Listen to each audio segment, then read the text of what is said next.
23 of the Pinehurst Village Council. We have several items on the agenda for this work session. And the first one, and perhaps the most complicated one, is dealing with our Pinehurst South, especially Pinehurst South, but also Village Place form-based codes. I'd like to just follow up on a series of conversations and comments which Council have made at our last meeting and leading up to this meeting. And it seems to me, as I think many of us have come to realize that, and as Alex has written to us, there are really a couple of major points we need to agree to tonight in order to keep these projects on track. And to me, it boils down to a couple of simple things. One, kind of the look. We already know the look of what the two areas will probably look like, but in the examples that Alex sent along, my thoughts were that the idea, the concept of Walker Station was really the most attractive in many different ways and definitions of that word among the samples that Alex had provided us to consider as far as density is concerned. So that's one thing that I think we should try to keep in mind, how that community works and how it might be adapted to our needs here. But secondly, maybe most importantly, is the whole issue of density. And that really is the key issue which we have to deal with tonight. I know there are other questions that may be attached to these discussions, but it's really the density in Pinehurst South, in Village Place, and the density between attached and detached homes. So I really would like us to try to concentrate on the density issue. I think Alex may have a few things he would like to say to us tonight and bring us up to date on some of his discussions and his good work. But it really comes down, in my opinion, to that. And we're going to have to look at agreeing some numbers for density so that Alex can go and finish his work and keep these projects on time. So that's my hope and my guidance to all of us tonight as we go about this. Alex, do you want to proceed? And Jeff Sanborn, anything you wanted to add? All right, fine. Why don't you proceed, Alex? Thank you very much. Thank you, Mayor. So last council work session, we were able to discuss several items that some of you you would like to see addressed in the document. So since that meeting, there's been some updates, and I appreciate your patience in letting me get those finalized and circulated to you guys even after the work session agenda had been posted live. To say it's been aggravating and a real task to update these documents is an understatement. It's taken a lot of time and a lot of staff for just the minor, very minor corrections or revisions that need to be done, and formatting, all kinds of issues. And to say these documents in this process is much like a Frankenstein there's so many parallels to that. We could probably draw right down to the pitchfork and torches from the villagers in some sense. But I do appreciate your patience, and I wanted to get that to you guys by close of business yesterday, so you'd have some time. And then this morning I was able to dial down a little bit more than what the staff memo stated to exactly where you would find those revisions.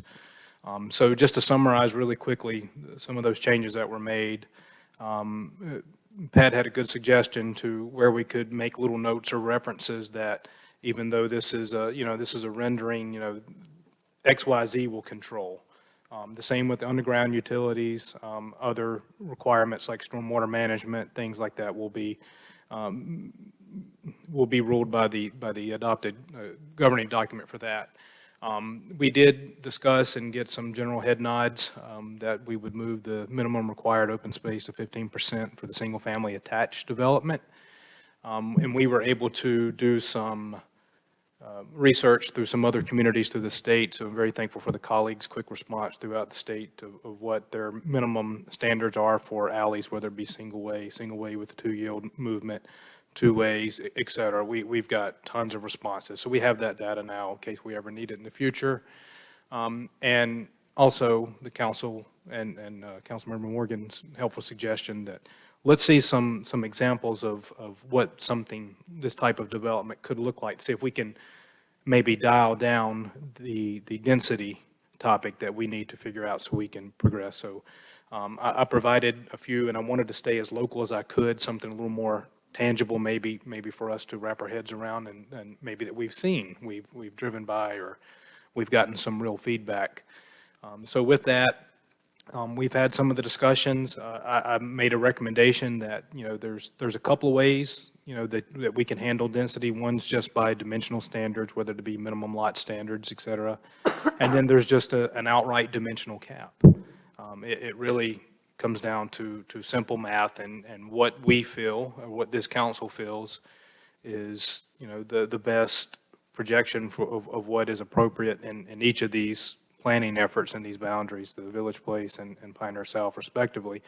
Council did discuss that maybe more dense residential type development may be more appropriate in the Village Place area, while the Pioneer South area had more of a suburban type feel.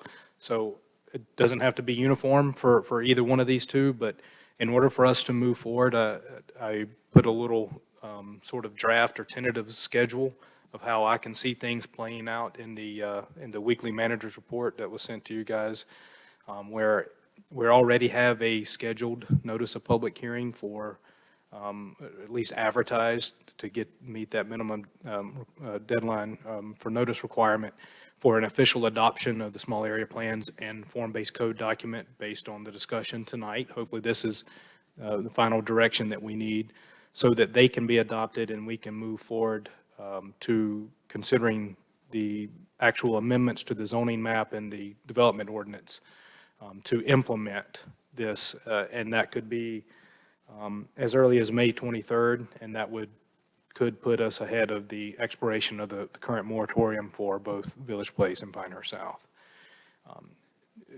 Mayor, you mentioned Walker Station, for example.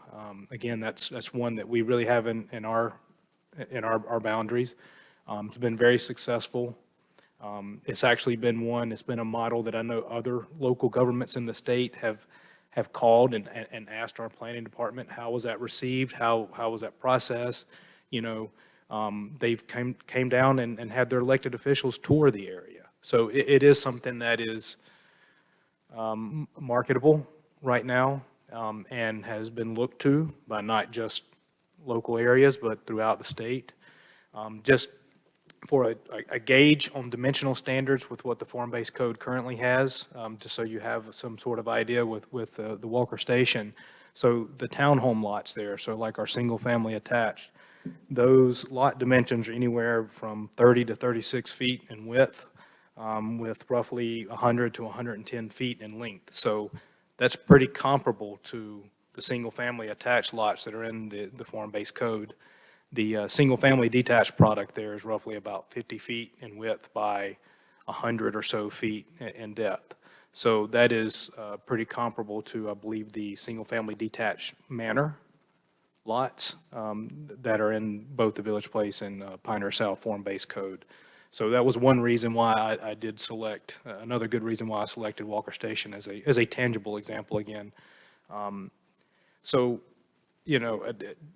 really, in order to move this forward, density is going to be something that needs to be placed and lifted in the PDO, so it won't just be in the adopted small area plans or form-based codes, which will be guidance plans and not the rule, but it'd be what this council or any future councils would look to and considering any type of applications for development within these areas as things progress and go forward. So you always have that ability to point to, after you had a plan in front of you and an applicant in front of you, to say, okay, I can see why maybe that's not a good idea here or now based on X, Y, or Z, whatever those real life circumstances are there on the ground level.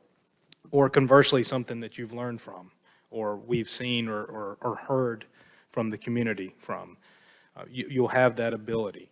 But one thing you cannot change from a conditional zoning requirement is you can't condition uses. We know, you cannot condition uses into that aren't already permissible by the base zoning district. So that has to be concrete with these PDO and map amendments. The next thing is you can deviate or you can adjust density based on the will of the governing board and that application before you, but any changes from that cannot be increased in density. So it is important to have some sort of density cap. Say that again. All right, so with a conditional zoning type approach, which is the approach that staff is suggesting we take now. Right. Really for the sake of time more than anything else, but to get some experience with what these new requirements could look like or how this or future development could play out. You can't condition uses in that aren't already allowed. You can restrict, but you can't condition, well, in this particular block, this type of use isn't allowed, but I think it would be great. Me, Mr. Applicant, would think it would be great. Well, you can't do that. That creates a use variance. It's not legal. Density requirements. If you approve a residential type development, and let's say just for easy math, there's 10 units per acre.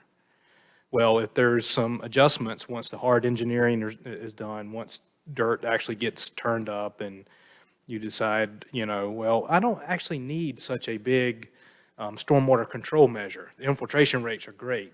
Maybe I can squeeze in yet maybe another lot here. Well, you can't do that. You can't. That is considered a major modification. That is in the statutes now, and not just a local rule. So having that base density cap in the PDO would not only help applicants, help staff, help this council or other councils know what that measuring stick is going forward. You could try to go higher if you were an applicant, but you already know you're pushing against what has already sort of been decided within the community. So it really will help us moving forward if we have some sort of consensus and direction from council about what is, if it's a density cap just for single family attached, if it's a density cap across the board for our residential type units. And I think we should look at both Village Place and Pinehurst South separately, while also having your regulating plan out in front of you, looking at knowing which areas or blocks are solely where this type of residential use would be allowed. For Village Place, for example, you have the Board Branch area just right across the police department area here. That from Rattlesnake to Board Branch is about 4 or 5 single-family lots back there, and then of course the Tradition site. Whereas in Pinehurst South, it's a much larger landmass there. I believe it's in Block H, which is the area that is west of NC5, on the west side of the planning area, south of Trotter.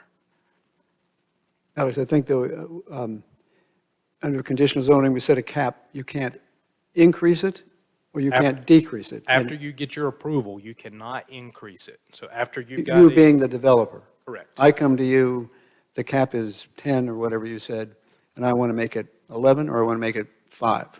Or 10.5. I can't change it at all. Correct. Okay. Without Up or going down. back through the whole Yeah, up legislative or down. process again. Make it smaller though, can't you? Yes, you can, through that conditional zoning, you can agree to whatever. But yes, say if you get in there, the opposite of my example, oh, the infiltration rates are horrible here. Now my stormwater measure needs to be 3 times as big. Yes, you can go down in density. Okay, all right. Carry on your, well, I especially for anything you want to say about caps and dimensional requirements being the guiding force here. That's the direction staff really needs. I think we addressed everything else within the documents. Again, I apologize for having you guys having the document late, but hopefully you were able to see by the bulleted changes that I sent to you this morning. You were able to hone in on exactly what those other changes were in the document. Yeah, all the other things, it really comes down, as I said earlier, to getting the density and agreeing that. Now, we have 2 areas, Village Place and Pinehurst South. And we have detached as well as attached residential possibilities in both, right? Mm-hmm. So we need to set cap, I'll use that example, for Village Place in attached and detached, and we need to set a cap, either the same or different in Pinehurst South for detached and attached homes, correct? Correct. So we have four kind of decisions. Some may turn out to be the same number, but there are four decisions we need to make, right? Correct. Okay. Everybody got that? All right. I know what Morgan's got. He's right. All right. Are there any questions about that sort of density options that Alex has explained, either being the cap on the one hand or dimensional requirements on the other? I see a question here, Jane. Well, I have You have some a thoughts? little spiel. Okay. That I have winnowed down from this much down to this much. Right. Which I would like to make at some point. I think probably this is the time for that. And I believe from what you may have told me before, that it'll lead straight to the density issue and Right. your view anyway on that. Right. Okay? Yeah, no, I'll follow the spiel. Okay, fine. Carry on. All right. With It's my pleasure. turn? Pleasure, Jane. All right. So at our last meeting on April 11th, we talked about, and you brought this up, Jeff. And when you said it, it was like, oh, yeah, I hadn't thought of it that way. But you're right. Village Place and Pinehurst South are two very different areas in character from each other. Village Place is meant to be more urban, and Pinehurst South more suburban. And yet the standards for the sizes of all these different residential units are the same for the two areas. In Pinehurst South, under current zoning, if you look at the west side of Route 5, it's all zoned multifamily. And under the current PDO, there is a cap on the number of units per acre in multifamily, 6 units. That's been there from the mists of time. And nobody's quite sure how they came up with 6, except that R5 would yield 7 units per acre if you take out 15% for roads and infrastructure. And R10 would yield 3 units per acre. And I again, my poor calculator has been going crazy. And at first I thought maybe it was 4, but R10 is really 3 units per acre, or 6 units per acre, or excuse me, 7 units per acre for R5. So maybe that's where the 6 came from. But anyway, they've got 6 and have been zoned for 6 all this time. Now, what would the small area plan do in that block H on the west side of Route 5? It would allow a new type of multifamily, which doesn't have a cap on the number of units, and which would be, as best I understand it, because they don't really talk about it in any detail,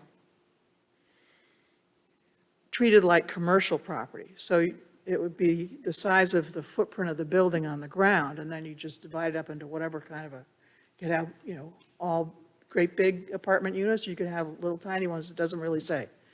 So sky's the limit. But then single family attached, and this is taking out from an acre 15% for roads and infrastructure. And for single family attached, taking out another 15% for open space, as you've just put in the plan, would yield 18 units per acre, triple what's there now. Cottage would be permitted, and the cottage is the smallest single-family detached, and that, if you take out 15% of your land for roads and so forth, and another 8% is taken out for open space, would yield 13 units per acre versus 6. The manor and the villa are larger single-family detached, and they would yield 8 units and 5 units respectively. Well, 8 units and 5 units, fine, but the cottage and the small and the single-family attached at 13 units and 18 units, double and triple what's there now. And we've never really zeroed in on that. On the east side of Route 5, what's there now in the residential portion of it is R5. That yields 7 units per acre. But what would be permitted would be the cottage, single-family attached is not included on the east side of R5, I don't believe. But cottage, manor, and villa, so 13 units, 8 or 5. And so once again, you get a doubling with the cottages.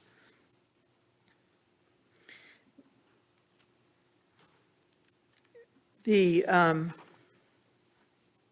Walker Station model, and are those available for us to see right now? They're I not? don't have a copy now.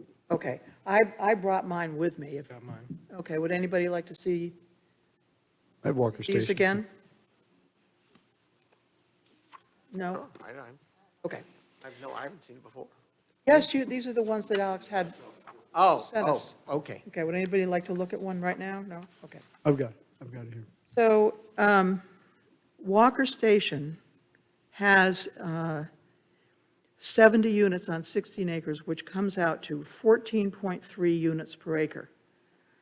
And that falls right in between the R10 density and the R5 density, 3 and 7. The unit sizes of those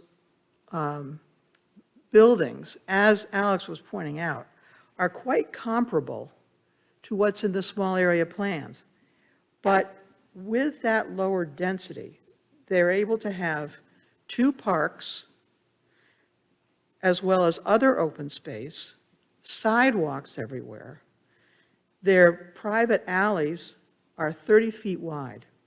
And the impression you get when you look at the rendering is one of there being walkability, livability, and breathing room, compared to the 2 projects that you showed us in Southern Pines, one of which has 12 units per acre and 10% open space.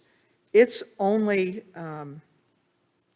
amenity seems to be a little play pad thing. It has no sidewalks. And then the other one, Townhomes on Bennett, has 18 units an acre. And it doesn't have sidewalks or anything. It's just buildings jammed together. So if we're looking at Pinehurst South and saying, what do we want the residential to look like?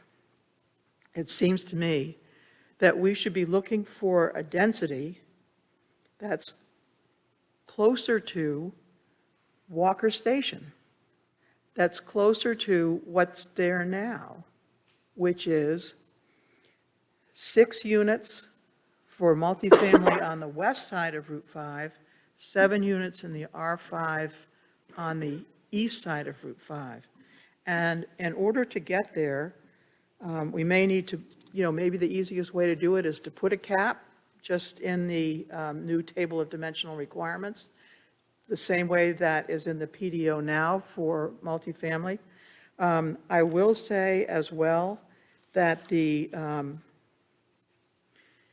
villages, a couple of things. One is, I'm talking about the units in the residential blocks, but the commercial blocks all also allow mixed use, which could be apartments on the second floor or third floor. And in that case, those would be treated like commercial. The density of those could remain flexible and higher. So we're talking about the residential portions of these 2 small areas, keeping the density there lower and coming out with a product that looks more like Walker Station and less like the Southern Pines models that we saw. Second of May all, I ask you a question quickly? What's the density at Walker Station? 4.3, 4.3, okay. And 4.3. I thought you just said 14.3. I thought that, too. That was my question. No, I'm sorry. 4.3, not 14. 4.3. It's 70 units on 16.2 acres. So it's 4.3 units per acre. Yeah, sorry about that. In the 2017 land use fiscal analysis, and I don't know if we've updated since then, already at that time, 17% of the housing stock in the village was multifamily. And another 57.4% of our housing stock was what the fiscal analysis called high density, which is R10 and smaller units. So over three-quarters of our housing stock is high density or multifamily. At our April work session, I understood that we had talked about the following things with respect to density. First of all, that density should be lower in Pinehurst South than in Village Place because of the urban versus suburban characters that we're aiming for. That the open space for all residential in both, not just single-family attached, all would be raised from 8% to 15%. What that does is it takes one house per acre out of the mix for each of these, except for the very densest one, the single-family attached, that takes 2 out. Single-family attached would be 20 per acre, but with the 15%, it drops down to 18.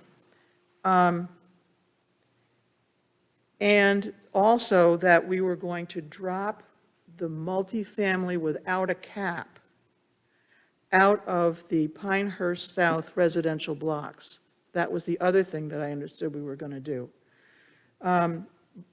But what I would recommend, having gone through my little analysis and looked at the plans that Alex showed us for the different things and comparing to what's there now and what it would be if we did nothing about this, is to say 6 to 7 units per acre in the residential blocks in Pinehurst South, comparable to what the density is now. And maybe 8 to 10 units per acre in Village Place residential blocks, which again still leaves in both of those small areas the mixed use in the commercial blocks unchanged. Jane, can I just jump in with one comment? Yeah. With regard to our land use fiscal analysis, we didn't use conventional definitions when we characterize our housing classifications in that. We used what we generally think of in the village of Pinehurst about as being higher density, medium density, low density. So here's an example. This is from Law Insider. This is the definition of high density residential definition. What you characterize as being R10 or below, right? You're going to read us a definition from where, Jeff? From Law Insider. From which? Law Insider. Okay. High density residential means areas characterized by residential development which is other than single family homes or duplex development. In other words, don't use the way we characterize things to Jeff, are you saying that would take into account townhome, cottage, villa, and manor? sorry? When you just read that, read it again, please. It would be anything that's, well, it really is multifamily. And I'm looking at, we've got townhome, cottage, villa, and manor, which seem to be, after what you read, these are. Some of them, right. So anything that's at a higher density than duplex. So some of those would be, right.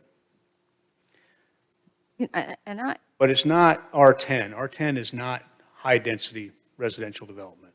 look at. And I'm not saying that what this characterizes as high-density development is or isn't appropriate for any area in the village of Pinehurst. I'm just saying that to the rest of the world, what we think of as high density isn't high density. Well, and it's also back in 2017. But the point I was trying to make is that we do have a substantial percentage of our housing stock in multifamily, and take out the R10, but you've still got R8 and R5. So we do have a substantial portion already. The main thing is, what are we going to do in these two small areas? And do we want to, especially in Pinehurst South, put in something across such a broad area, which looks like those plans that Alex sent us from Southern Pines, and so substantially change the character of what has been there for many years? I think that you made a lot of good comments there, and I'm not going to try to I'm not going to try to overwhelm the conversation here, but Walker Station, it is a good example, and I think that, people fairly uniformly can look at that community, that development, and say that's a success. It's kind of nice, right? But it is, while it's a mix of single-family detached and single-family attached, the overwhelming majority of it is single-family detached. So to John's earlier point about maybe there should be different standards for Yeah. detached versus attached and Right. multifamily, I think that's a very relevant one. But I think that in both places, Village Place and Pinehurst South, putting some sort of appropriate cap that ensures that you have the nice open space, green spaces that make a neighborhood appealing is a good idea. I don't know that,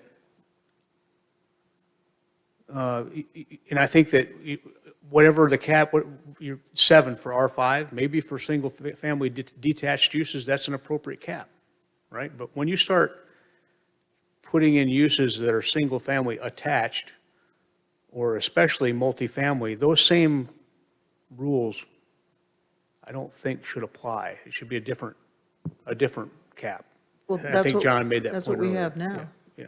Well, aren't we, but isn't the multifamily, I thought we took that off the table on April 11. In Pinehurst South. Yeah. Yeah. Okay, I thought it was Right. both, but I don't recall. But, so what you're saying is the model of Walker Station is, generally okay, but the mix between attached and detached is What he said. not, What we're missing here, yeah. okay. Could vary. Yeah, so the single-family attached within Walker Station only accounts for about a quarter of the number of lots. So if it were Yeah. all single-family attached, then the density wouldn't be 4.3. So going back to your examples. 24 out of 7. Jane, yeah, I'm sorry. Going back to your examples and just to kind of point to, and I made the comment about kind of the absurdity of the caps that are in the current PDO in the previous meeting you had, but why would the cap, and this is the way it is right now, right? You just laid it out. The cap in our PDO for multifamily is lower than is allowed for R5 single-family detached development. That's an absurd outcome. Why? I don't know that absurd To Jeff's is the earlier word I'd use. point last go around as well, I mean, we should be thinking about, don't just take numbers and say we should apply it. We should be thinking about this. What's appropriate for a given type of development? Why would it be lower for multifamily than for single-family detached? As The with- whole idea of multifamily is it's supposed to be more compact. But with multifamily, you've got a single building, and you're going to put apartments in them, and it may be higher. You're not going to have the same kind of topographical, wetlands and all that kind of stuff, challenges, where you're spreading out Right, small over a large area. yeah.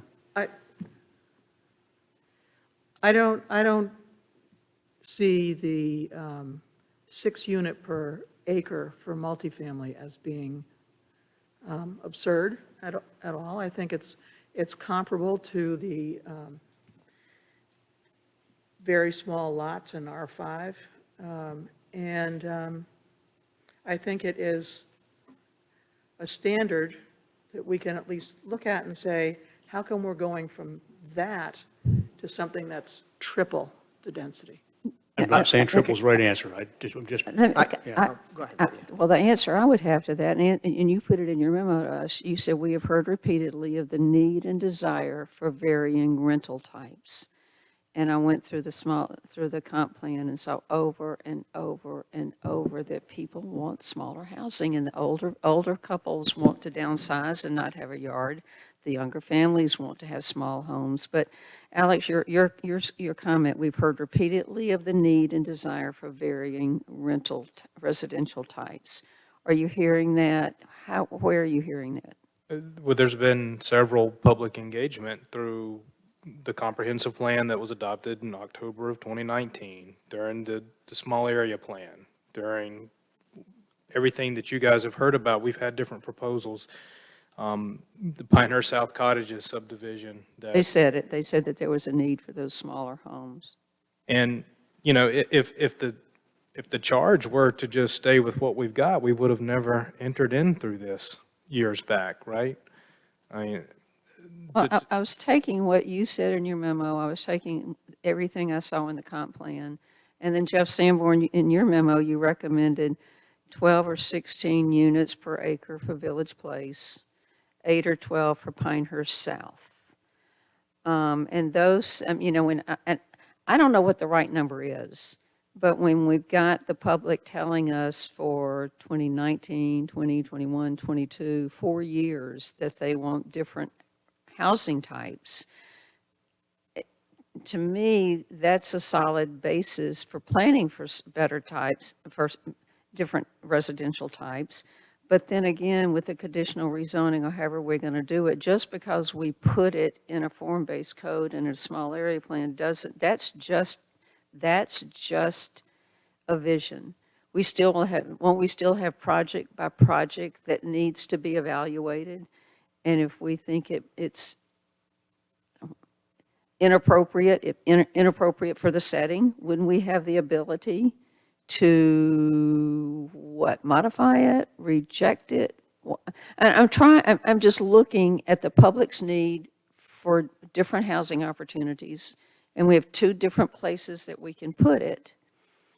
And just because we put it in our plans doesn't mean that's necessarily going to happen. It's just responding to the public's need, what the public has said that it wants. so that is a very important item that I want you guys to always be considering and working through this stage, and most importantly, the next step in the process is that you're going to have Village Council with a recommendation and review by Planning and Zoning Board and staff and the Staff Technical Review Committee. You're going to have the ability to negotiate, adjust, decide to approve or allow or to deny any such request on a project-by-project, application-by-application basis. It's also worth noting that this document,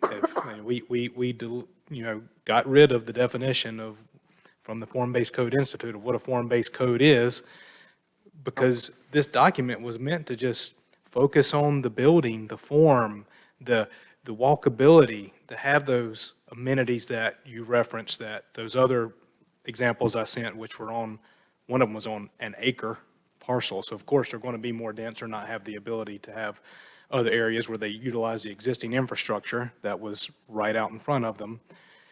But that's what this document was set to do. It wasn't set to put a true quote-unquote density cap. That's what we'll handle and execute with the PDO when we need to. So Right, but just we're keep- not so to keep talk that in about mind. it now. Exactly, so I can put that other stuff in place. Right. There's 7 sections of this document. You know, we're focused on now, the good thing is we're narrowed down to, it seems like, right Down back to the to end. to the mayor's opening remarks. We're right there at density, which is what I need to know. So just keep that in mind. This document was not intended to tell you or suggest to anyone that you need to be able to have carte blanche based on whatever these dimensional standards you can squeeze into, minus what little bit of roadways or other items you have to do. Just a couple of comments. Pat? One, we do have an example recently just down the road where Southern Pines Council did reject a couple of proposals regarding, and it really was about density and height in what I would call more their village place area than a comparable village south area. So elected officials do have that responsibility and right to do what you suggested. I want to be sure I heard you correctly, Jane. Did you say that 3/4 of the housing stock in Pinehurst currently is multifamily or high density? Did you say that? That's what I said, and what I was Why quoting doesn't that from- compute with me? That was from, that is the statistical definition, et cetera, from the 2017 land use fiscal That's analysis. 5 years old, 6 years old. Which includes the R10, 10,000 square foot lot in high density. So it breaks out one number for multifamily and said 17% of our housing stock at that time was multifamily, and another 57.4% of our housing stock was single-family detached, R10 or smaller. Well, if that's true, then I don't see a big need for more multifamily high density. But I'm going to tell you, as I drive around the community, that's not what my eyes tell me about our village. That's the point I was trying to make, Patrick. So just in order to kind of bend things in that land use fiscal analysis, we took the liberty to slide R5, R8, R10, say that's high density, because by Pinehurst standards, that's kind of high density, right? So, but the rest of the world would characterize the majority of that housing stock. My recollection is- R8, R10, probably even R5 as not high density, but medium density. So as you drive around, what you're seeing, what you're saying, hey, this is medium density. Our fiscal analysis called it high density. Okay. Well, I could swear somewhere I saw a figure of 85% of our homes in here were single-family in the Yeah. village of Pinehurst. Well, if Okay. the other Pretty close. 17% are, Yeah. Yeah, but 17 isn't three-quarters. That's where I'm, no, 17 isn't three-quarters. I understand. 17 plus 57.4. okay. All right, let me go, just a couple other items. I think we are all in agreement with this. The Village South and Village Place are two very distinct areas that we're talking about. Whereas I would be more prone to a little more density in Village Place than it would be in Village South. I find it hard to believe that we're going to see, is it over there, a bunch of single-family homes replacing our public services complex. Yeah. I mean, it just doesn't strike me as the type of proposals we'll get from developers. It doesn't seem like the right extension of sort of our village business complex, shall we say. Finally, another thing that makes me concerned about too many units per acre in Village South is that, to me, every unit represents 2 cars at a minimum. So if you're putting 12 units on an acre, you're putting 24 cars there. And if it's a residence, it means they're pretty much there. And that's all along Highway 5. So I think we ought to, in my mind, I factor that in as an issue going down there. It's the gateway to our village. It's a road that we are challenged for to make it, to make it a little more practical to drive on. Lastly, I do think we need to balance what I'll call the public need versus our residents' expectations. Those are two distinct things. When we keep using that phrase, Walker Station, I keep thinking this is great, okay? Because most people know what Walker Station is. They've been there, they've driven past it. When the story is written in the pilot, they'll probably take a photo of Walker Station and place it on the story. Council says this is what Village South should look like. Now, if what we're calling Walker Station that now exists is not going to be what it might look like down there, we're going to have residents saying, what were you telling me? Okay? So let's just factor that in. I get the distinction between detached and attached single-family homes in the mix, what it is now in Walker Station, and maybe it could be a little different in Village South. But I do think we've just got to be, this whole development issue in general, for our residents, it's very visual. They know what they see. They don't know R10 from R15. You know it backwards and forwards. Jane may know it backwards and forwards. I think I just know it backwards. But my point is that our residents, they talk about the neighborhood.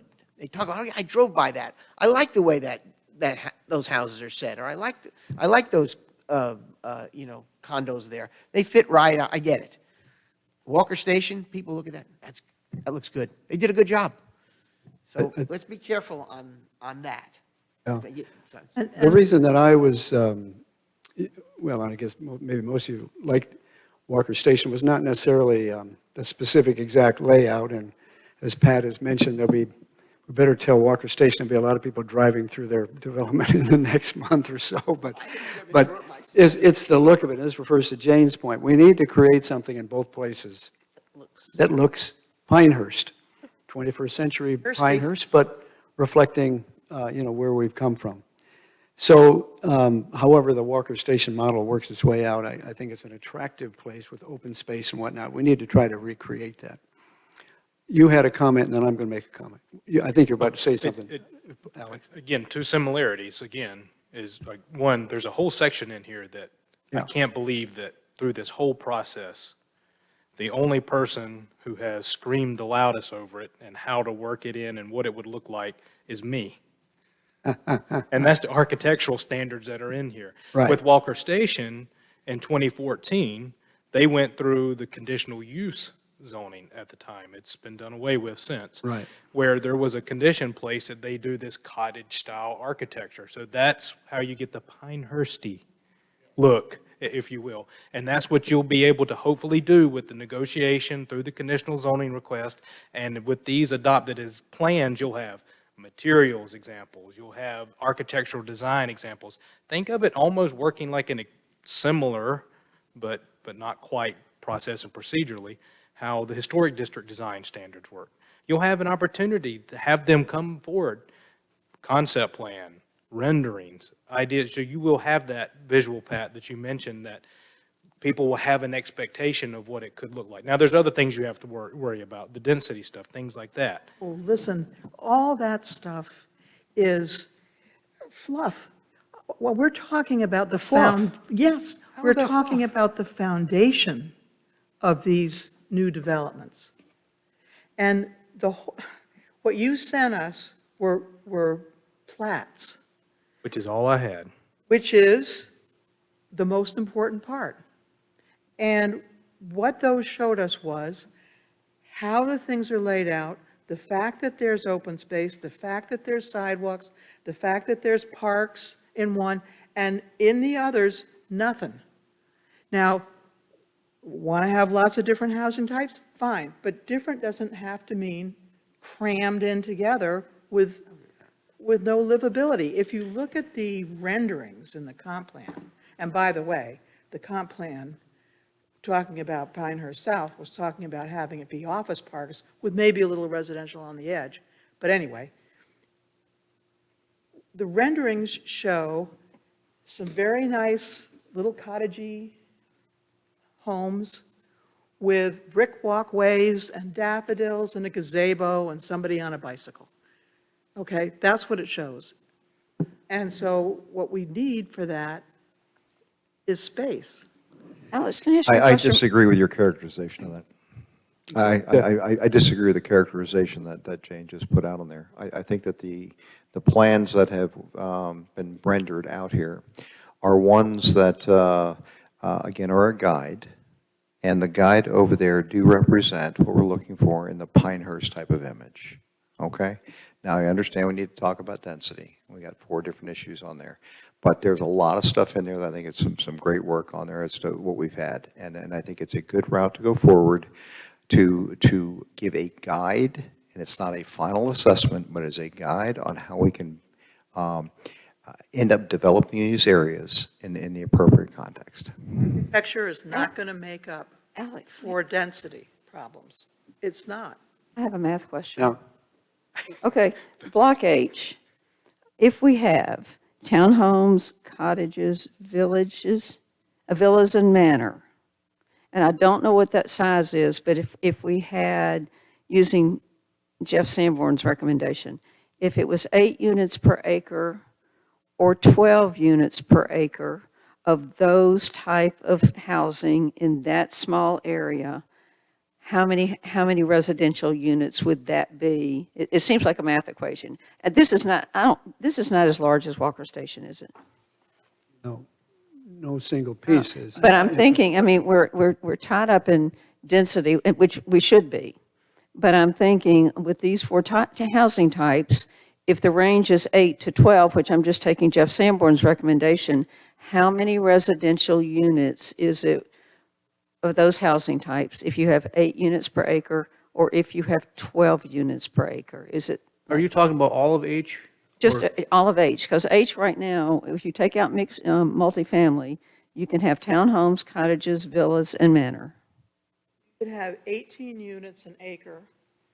I'm looking at Jeff Sanborn's, when Jeff sent us gave us some ideas, and just, this was his recommendation. So when I look at that area with those 4 different housing types, what's the approximate number of residential units we could get in there of that range of 8 to 12? I wish I had that total area there, but I think you're, like, right here is approximately, I'm sorry, it jumped. From this area here is approximately 6 acres. So we're probably a little bit larger than Walker Station in all of Block H. Okay, and that's mostly Not single developed, you family. mean. But those are individually owned. Those are, they're There's mostly 1 or single- 2 property Yeah, owners. the likelihood that all of that Block H,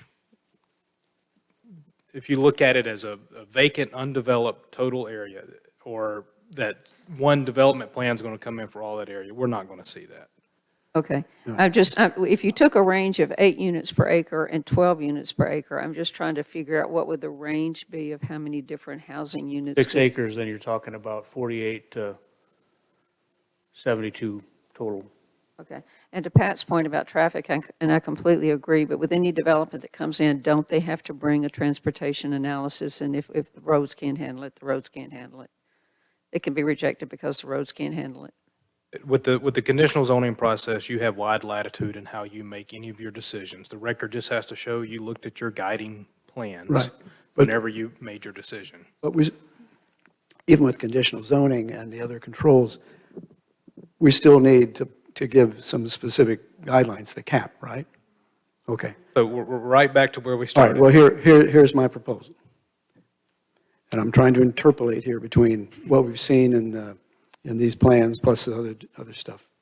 Village Place, detached, 10 units. Attached, 12 units. Village Place, detached, 10 units. Attached, 12. Pinehurst South. Wait, yeah, John, so, okay, Yeah, I'm just 10 going to 12. put them out. So Pinehurst South, detached, 8 units, attached, 10 units. That's more dense than Walker Station. It's less dense than than Jeff's guidelines on some of the acreage there. But it's, I'm trying to interpolate the differences between Village Place on the one hand and Pinehurst South on the other. That's where I come up with, at least for a starter. That is, if this is approach the council would like to go in direction, that is a simple addition to the table of dimensional requirements for each of these areas And that you would- will see in the PDO. Would that satisfy or begin to satisfy the public's repeated request for varying residential type? Well, the varying residential I think it types- would. But they're not, Don't you they're think? not Because it's- demanding high, Yeah. this extremely high density. But it would still give, as you look at this, townhomes, cottages, villas, manor, those to me are varying residential types that the public seems to want. And with these density caps, they could get that, the public could get that here in Village South, Pinehurst South and Village Place. Am I wrong? Yeah, I think so. And if for whatever reason, someone who's coming forward with a development plan thinks that that's too low and they would like to try for something higher, they would certainly be able to shoot their shot based on whatever data or however they want to woo whatever village council's in place at that time. And you still have that conditional zoning approach where you'll be able to, no, I think we need to tailor that down a little bit, or whatever. A trip generation analysis says, well, that's going to be XYZ amount of trips that are going to be pushed in this one area. And you go, no, that's too much. Okay, so, John, I like your ranges. I like your ranges. And the 15% impervious surface, right? Now, Open my space. recollection was that be for the single-family attached only. No. it That was for my very all the clear rest. recollection and my clear notes that I made. My clear recollection was the other way around. I thought it applied across the board, Alex, but yeah, Tell from me our why. April 11th meeting, Jane, Why? that's what you're referring to from April 11th. Yeah, I thought it was, Tell me Across the board. tell me the practical application of that in a single-family Get to those attached. densities with 50% impervious surface. All right, say that again. You say 50%? 15. 15. Jane had thought that the 15% open space Oh, open space. applied everywhere.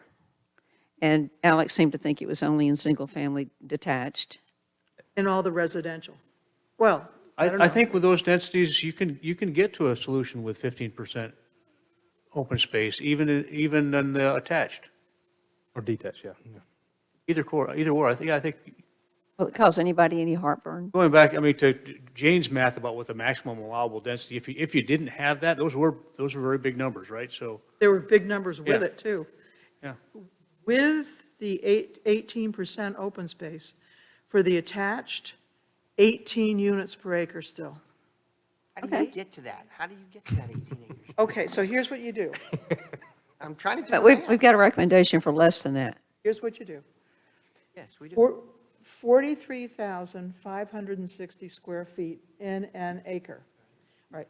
So rule of thumb, when you're doing land use development, take out 15% of your acreage for roads and infrastructure. Okay, so that's Okay? 5,000. Okay. And then you take out now another 15% for the open space. Okay. And so now you are left with, But you're left with 70% of yeah, an acre. Okay, so you've got 30,492 square feet. Now you take the minimum lot size of your lots, and for attached, it's 1,650 square feet is the minimum lot size in this plan, okay? So you divide 30,492 by 1,650, you get 18.48 units.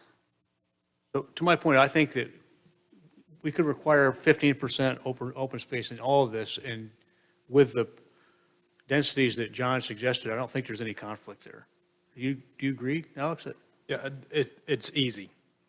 That is an easy way to. You said attack- conflict, Jeff. What did you mean by conflict with our, I'm saying that Making it work. the open space requirement wouldn't cause those caps to be higher than are Unreachable. actually achievable, you Yeah. know?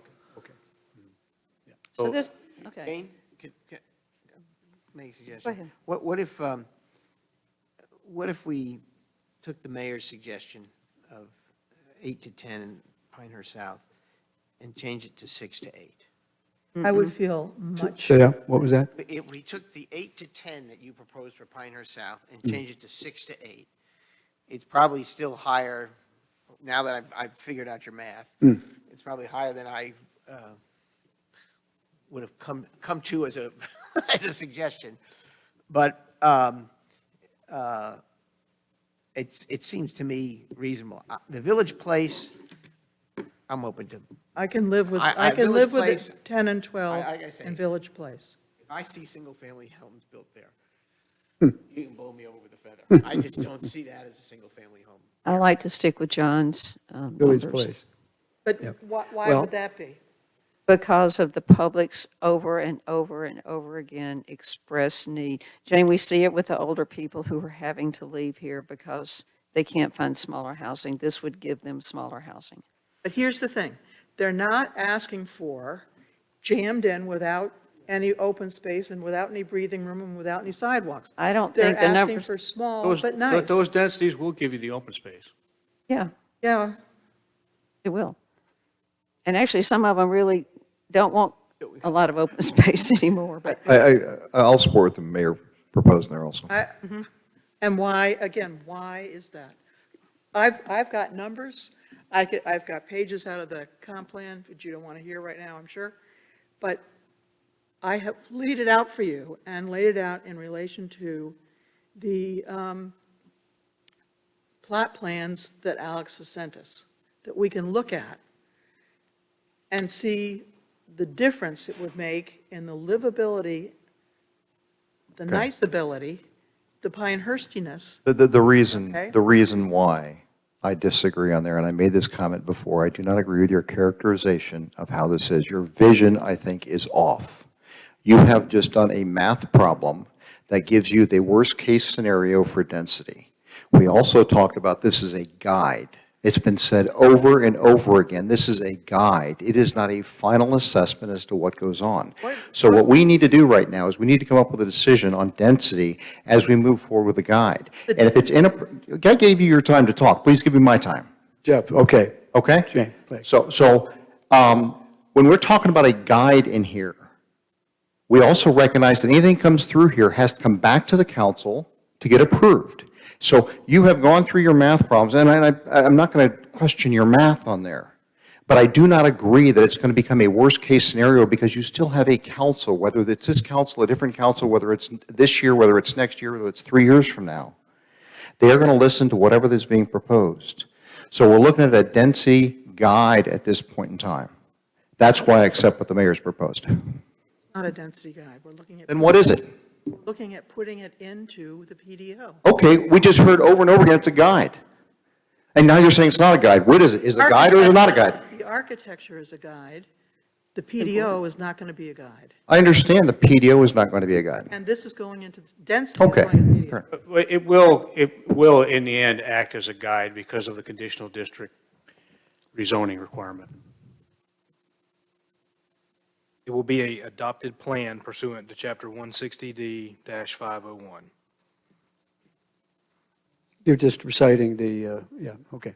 Like a comprehensive plan. The Right. statutes say that small area plans and other guiding plans are also quote-unquote plans, meaning if you want to guide for development in your zoning jurisdiction and you want to have zoning regulations and controls over that, again, the PDO and the map amendments, you've got to adopt plans. And that's what we're trying to just get these to where you guys are comfortable enough to approve these so we can move forward with the execution on the, which would have the uses, have some other dimensional criteria. So what I've heard is 15% across the board Yeah. for single family, not right? any problem with that? Jane, can I ask you, you had some good numbers there. What was the footprint size you quoted for a attached unit? I said 1850, right? 1550. Okay, It's- that's what I thought. So if you use that number and multiply it by a density of 12, John, I don't even recall if that was the number used, but 12 is Village Place attached. okay, so that, for this, so in Village Place, we have for 12. And come up with, and multiply that out, get your square footage, and then you add in the 15% for roads and infrastructure, you're left with 40% of that acre open space. 40% of each acre is left potentially for open space. It's okay. And that's at 12. Which even, so I'm not saying go higher, but if you went higher than that, you still got a lot of open space. Village Place, yeah. Yeah. But, I mean, I think John's suggestion is very fair.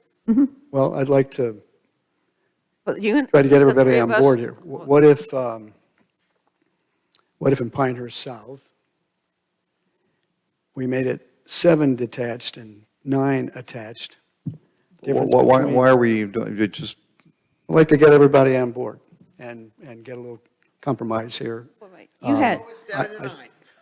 I was going with 6 to 8. I'll go with 7 and 9. I'll go with 7 and 9. I mean. Done. I liked your original numbers, and you've got, and you talk about attached and all that, you've got 4 different housing types right here that all can fit in here with this density cap. Yeah. So And I the don't think- variety is going to be, in my opinion, the variety is going to be there, which matches the point of what you referred to earlier tonight in the comp plan, all right? So that product is going to be there. With the density cap, I liked your original range, and that density cap will apply with these 4 housing types that go into Block H. Right? I'm sorry, built into, Block H. Block We're H, talking yeah. about Block H, and we're talking about a density cap, and well, I'm only looking at the west side of Highway 5. But I like your range, and I'm looking at Block H with those 4 different housing types. Well, they would be allowed. What may be proposed, we don't know, but they would be all allowed there. There's a wide So- variety. All right. And So I think I'm hearing We're that, dropping out multifamily? sorry? We're dropping out multifamily? Yes, Yes. the regulating plan, and thank you Right. guys for catching that. I felt like I mentioned that in communication to you guys earlier, but this regulating plan that we're looking at now is still to be revised based on trying to address where we can, and hopefully we'll have that opportunity to discuss with council, the comments from the Jackson Hamlet community. So there might be some adjustments aside from just removing the multifamily, but yes, that is going to be removed. But Jeff Sanborn, you said even with 12 units per acre, that gives, what'd you say, 40% open space? Every acre is going to have 40, could potentially have 40% open space, That's a lot. unless it's taken up with like other sidewalks or a pool or, But even at 12, that is to me, that sounds like a significant amount of open space. maybe to take John's suggestion, maybe take it one further. For single-family detached, 7 doesn't sound unreasonable to me because R5 results in 7. I think it should be higher, though, than you're recommending for attached, Higher than what is. than 9. Yeah. Well, I I just, think we had some agreement around the table here. I did. you had agreement on the first suggestion you did with Right. 3 of us. Right. You, Lydia, and Well- myself, and now you had agreement on 3 of you there. So choose the 3 you want. I thought we had 5. Hey, I heard it before. There were 3 of us here talking about it, but if you want the inner circle right there, that's fine. Take that 3. No, I'm trying to make this something that's satisfactory to everybody sitting around the table here. So, I guess I'm trying to suggest maybe a middle ground there that maybe Wait, 7 and 10 instead of 7 and 9. Are you talking 7 and 9 herself? was the middle ground because there was a lower one and a higher one. But Village Place, are we happy with the number at Village Place? What was your number for Village Place? Village Place is 10 detached and 12 attached. Pinehurst South, I'm proposing now be 7 detached and 9 attached. I think the attached, you could go higher.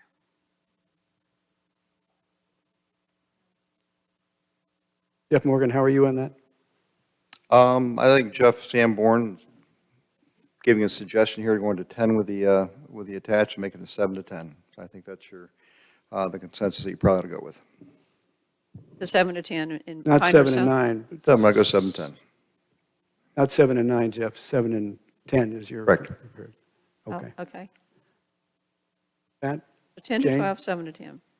I still like the lower numbers in Pinehurst South because it is meant to be more suburban, because I do think you need to have that space in order to put in things like parks and sidewalks. And I think if we are trying to squish in too many units, we're going to end up with something that is, Isn't there a, But didn't Jeff Sanborn say if you go all the way to 12, you've got 40% open space per acre? that's if you're doing nothing else. What do you mean, 40% open space per acre seems like it gives you a lot of space to do something else. Remember, that is a maximum. That is a ceiling. What do you mean a ceiling? That means it won't go any higher. So in reality, not every development hits with that max. Every residential multifamily development we've had And if they proposed have a- in my time here has been below 5, when they could go up to 6. So anytime you make the lots a little bit bigger, anytime you put in a sidewalk, anytime you have any kind of amenities, it goes down and down. I think we should be encouraging the more gracious layout for Pinehurst South. I think that, what do we want to see in Pinehurst South? Well, we had a developer who came in and developed R5 lots and said that there was a big demand for those types of homes in the cottages. Because there was nothing else like it in Pinehurst. and what was the units? It was R5, there are 5 lots. That's 7. 7 for detached, as was suggested. There were 7 Pinehurst South, it's 7 detached, and we have Detached. some disagreement on whether it's No, attached. 9 or 10 on It was 7 attached. detached because it's R5. Okay. So that's what that was there. And the attached, we were thinking about going up to Oh, 10. that's, I couldn't hear you. that's what's there. That's the cottages going in right now, right? I don't know what that actual density was. I was trying to, I think it's actually much lower than what the R5 did, because they had to carve out an entire acre just to get access off of Blake Oh, Boulevard. that's right, And yeah. there's a pretty substantial size stormwater control measure that's there, and some open space and a future reserve right-of-way to the west, just in case, or, there's other things. But if we have 7, Okay. and they have to then carve out that it will have to come down. But if we put 7, that's our requirement, but they have to carve out and all that, it will have to come down for all the carve-outs. Lydia, you're saying it'll have to come down to accommodate the public needs of sidewalks and all that? Site conditions, other things, All that, yeah. okay. There may be wetlands on site, there's all kind of other governors that will. Or So the spacing is good. So I think we have close to a unanimous vote here. And to repeat, in Pinehurst South, it would be 7 detached, and we were talking 9 or 10 attached. in, You're not happy, Jane, with the, I prefer 9. I prefer Yeah. 9. okay. Jeff Morgan, you're okay with 10, I think. Is that right? That's correct. Yes, 7 I'm and okay 10. with 10. Pat? I'm okay with 10 or 9. 7 and 10. Lydia? Split this hair right here. 7 and, I'm hearing 7 and 10, I think, Lydia. What are your, 7 to 10. Jane, I think we have to go forward. Will you join the 7 and 10? If I'm going reluctantly? to say, I'm going to stick up for 9, but Okay, all right. Consensus is, as I described, be 7 and 10 for Pinehurst South, 10 and 12 for Village Place. Okay? End of discussion, right? You guys on May 9th with a public hearing to formally consider the adoption of the small area plans and form-based code for both areas. Yahoo. Okay. And I have some more things, and this seems to be our last shot. And it's not a lot, but I just want to run through. Is that okay? Sure. Okay. So, open space. I'm still not understanding how this works. We do it every day. We do it every day. In our office, we do it every day. Okay, I because promise you, we can do it. on page 32, it says that open space is a set aside per lot maintained by the owner. But then it goes on to talk about open space types, which seem to be public open spaces, gathering spaces for the public, the larger community. And it seems like there's two different types of open space being talked about.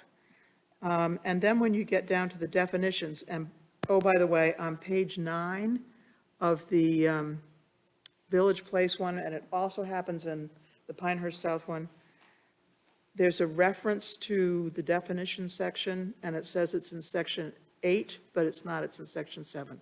So that just, but anyway. You see what happens when we have to change a document I know. 35 different times? Well, so anyway, I'm just concerned that that we've really got two different concepts of open space. So let's say I develop a little, 1 acre with 9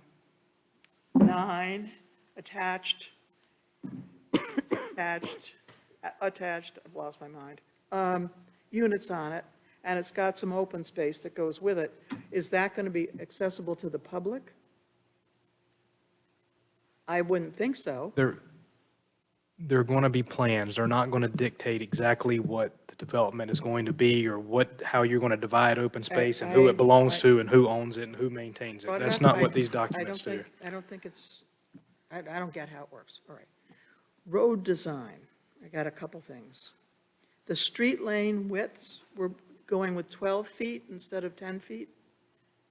Again, we must have not been on the same page 2 weeks ago, because I thought all that discussion was about a 10-foot alleyway width. And I racked my brain trying to think of where this came, but it sounds like you're talking about, Came in and spoke with you, John and I came and spoke with you, and you were which we there were supposed to too. be talking about minor changes. We not were changes. talking, okay, but I heard you say, to me, I didn't think it up, that you were changing 10 feet to 12 feet. For the alleys. The alleys. I saw an email that said that about the alleys. Okay, so I saw I that. misunderstood that. I did not see something about the I'm- roads, but I'm that was con- the alleys. I'm concerned about the width of the roads. I'm concerned about, Well, wait a minute. What is the width of the roads now? 10 feet, 10 feet. Okay. travel lane, Lanes are 10 feet. correct. And The there's travel no lanes are 10 dedicated feet. bike Travel lane. Which is actually less than the width of the paved road, even twice that, because you got shoulders and. You got 18 inches here and 18 inches there on either side. Supposedly having bicycles going in the road, and we're having parallel parking. And people are going to ride their bike on the sidewalk, because it's not going to be safe in a 10-foot travel lane to ride your bike in the road. I am concerned about the way the roads are laid out. I want to say that to you, in words of one syllable. I think that the shared alleys should be 20 feet wide. I know in some places they were going to be 16, in some places, I think they should all be 20, with the 20-foot, 24-foot total right-of-way. Are there requirements for a minimum number of parking spaces for the commercial blocks? Same there is now in section 9.4. There is. 9? In section 9.4 of the PDO. None of Okay. that's being changed. And that's going to apply here? Okay, thank you. I think there should be dedicated bike lanes. Building heights. In architectural design on page 52, it says that single-family attached has 2 to 3 stories, and single-family detached has 1 to 3 stories, 1 to 3, but in the regulating plan, in the blocks where it tells how many stories you can have, all of the residential is 1 to 2 stories. So that looks like it's a conflict. There's also a note now on page 17, I believe now, that says that the dimensional criteria will rule. We will have a building, maximum building height in the PDO. which is 35 feet, I think. The height will govern, not the number of floors. Correct. The height, yeah. We discussed that Right. I don't know I can't remember what the exact height number was, but you. 35 for 2 stories, 50 for up to 3. Okay, thank you. So will commercial all be allowed 50 feet, even if if 1 to 2 stories is in the regulating plan? No. They range from, I'm just looking on the screen here, they range from one building height, 1 to 3 stories, so we put in 50 feet maximum. Will the lighting standards in the PDO, okay. And then flat roofs, we talked about flat roofs before. And in going through the new plan that was posted on page 52, the use of flat roofs for amenities is indeed taken out of the hotel use in Village Place. But using flat roofs for amenities and for outdoor activities still remains for all other uses in both Pinehurst South and Village Place, including the hotel in Pinehurst South. So that's a concern. And in page 53, it says balconies and rooftop terraces are encouraged in multifamily. And the standards in item 7 includes amenities for rooftops and on page 53 and page 4 for single-family attached. They talk about roof decks being okay. I mean, do we really want to have all this stuff up on roofs? I don't know. I ask Alex one question. Going back about the paragraph when she talked about the roof, the flat roofs in the hotel's part. What were you going to say something, or can you explain that a little further?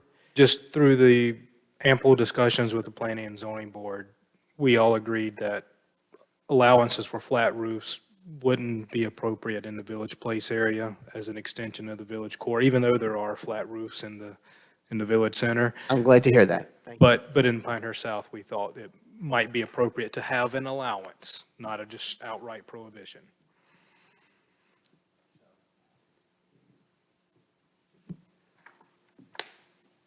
But they're still allowed in all uses in Village Place except hotel. I don't recall that yet.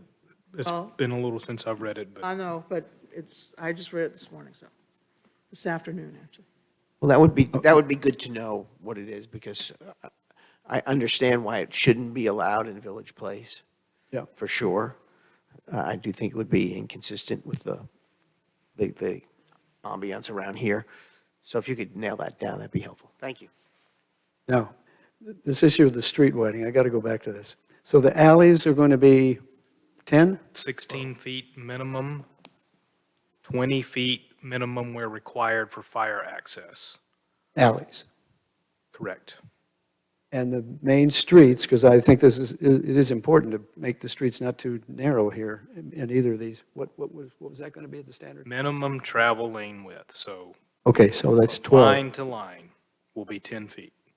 Same as our current standard. Right. Same as every other standard. It's the standard that applies across the village right now.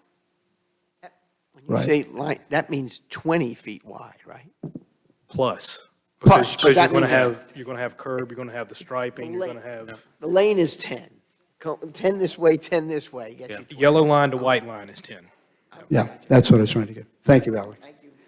Any other questions for Alex? Thank you very much. I think we finished this agenda item. Thank you, council members. We have a few other things to do. Mr. Sanborn. Coming back. Yes, sir.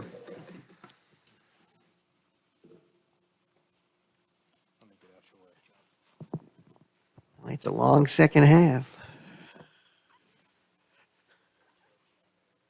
Yeah, maybe Kelly can drive for me here.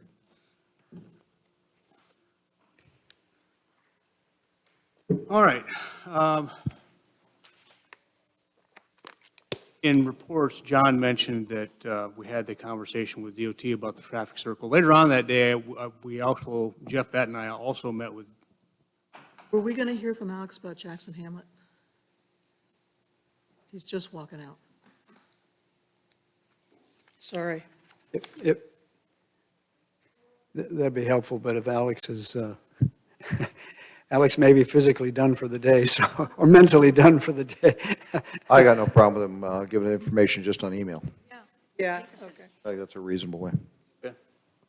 yeah. Kelly will make things right. Yeah. Also on the, I guess it was the 17th, Jeff Batten and I had the opportunity to talk with NCDOT and Bob Farron from Resort regarding the proposed realignment of the intersection or movement of the intersection between Morganton Road and Highway 5. And I think you all are tracking that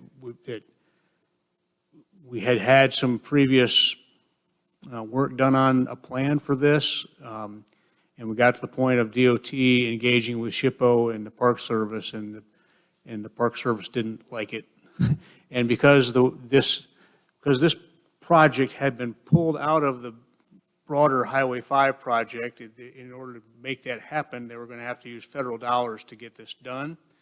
And because federal dollars were involved, that gave SHPO a veto vote on whether or not DOT could proceed with this. In the What's controversial to SHPO?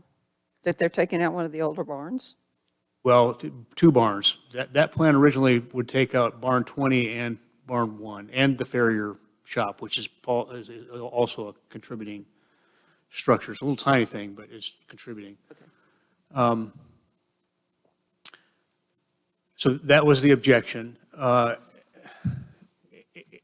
In the aftermath of that happening, DOT engaged with SHPO, and maybe even the Park Service was involved. I'm not sure, that wasn't clear, but kind of got the feedback that, well, why does it have to be that solution? Why can't it be something else? You didn't consider anything else. So what DOT wound up doing was actually putting together, there's a whole stack of options.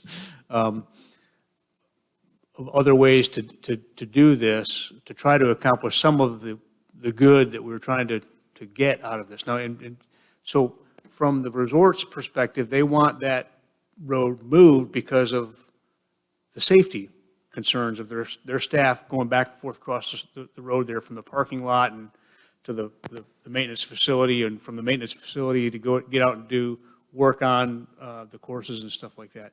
And we had a fatality there a couple of years ago related to that. So that was their primary concern, and we're concerned about that, but we're also concerned about trying to improve the functionality of the intersection between Morganton and Highway 5, and we recognize that if we did something like this, which actually the resort originally proposed, we can take advantage of more room between the railroad tracks and Highway 5 to get better stacking lanes for turn lanes. And so we all, between the resort and us, we agreed to try to pursue something like this with DOT. And then we had the conversation with DOT, and they decided, yeah, we'll pull this out of the bigger Highway 5 project, and we'll try to move it up, and we'll get it done with other funding. So anyway, so the original alignment is kind of hard to see on that diagram, but you can still see it in the thin black lines. And you can see that it drove right across the corner of barn 20. That's that big, more square-looking barn. and then proceeded across the farrier shop, and then up farther to the top, you see it going across to Barn 1. Now, Barn 1 is the barn that we currently lease to the resort. So going back to where I was when I kind of diverted, DOT did put together a bunch of plans that tried to accomplish some of this good. Only one of the other plans still had the intersection roughly in this location. The rest of them had it all going basically on the original alignment, and thinking about overpasses and tunnels and all kinds of stuff that nobody could agree was going to actually accomplish any real good. So at the end of that long conversation, we came back to the original recommendation and said, well, what if we just we make that a tighter turn so that we can save Barn 20. We still lose the farrier shop in Barn 1. But by saving Barn 20 and maybe making a commitment to, or just going ahead and building a new Barn 1 to the exact historical standards somewhere else on the property, can we mitigate the Park Service's concerns over what's lost? And so that's kind of where we are right now. DOT is going to reach out to SHPO to make this recommendation. I have also contacted Ellen Rankin from the Park Service and just told her what we had in mind here. I said, hey, what are your thoughts on this? And she said, she was kind of non-committal. She didn't say one way or the other, but she said, hey, can you share a drawing or a diagram? And I was reluctant to do something like send her something like this. I want to wait till DOT gets an actual depiction that looks a little more professional than this before sending it to her. But we're hopeful that we might be able to negotiate a path forward that will allow us to still get this done, before 2030 something, which is when it would get done otherwise.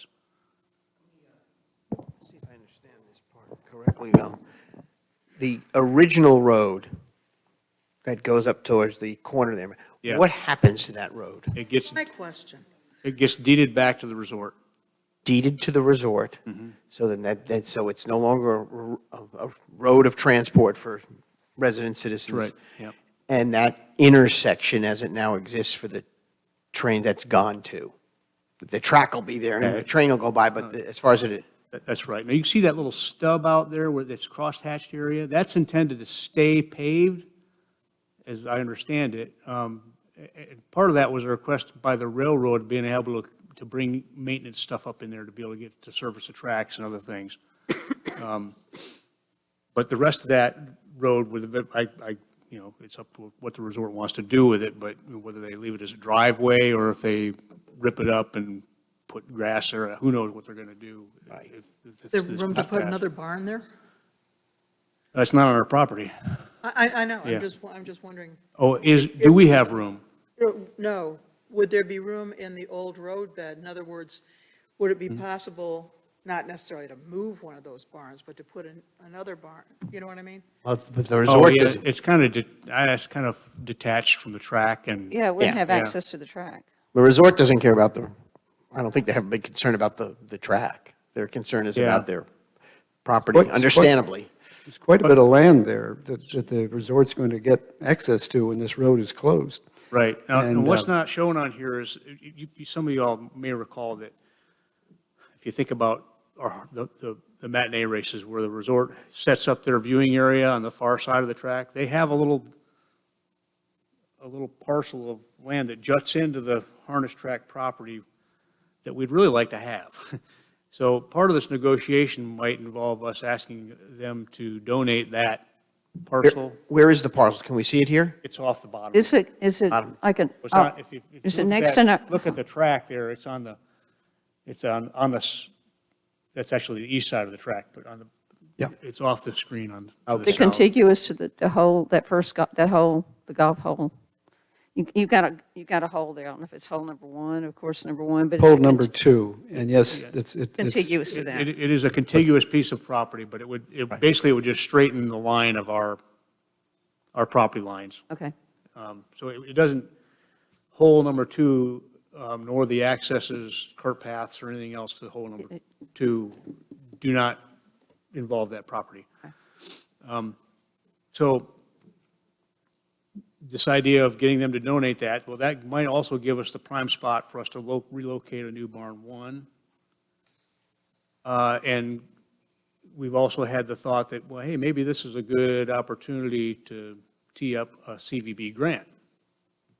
Yeah, I looked at that, and you'd have to convince them that this will increase tourism or whatever, Yeah, which, Well- yeah, if you can articulate it in a way that it's going to increase tourism, it might qualify. I think we got some legs here. Apart from the whole, this benefits the resort, right? And they're all about tourism. But the harness track facility does more than harness racing, and you could argue that harness racing is tourism as well. It also does horse shows, right? So these are stalls that are available for horse shows, and we might be able to make that case. I don't know if it'll be compelling or convincing, and if it is, I mean, I don't think it's a make or break thing for this kind of a concept. It also seems like it's suitable for funding through the General Assembly, Maybe. you know, So so, to your point, I mean, the money that we've asked for, if we got that full $200,000 and it does come with the same characterization that last year's funding did, that it just has to be used for maintenance or capital at the harness track, it could be applied to that. but it seemed like we could find money, CVB, General Assembly or something. Yeah.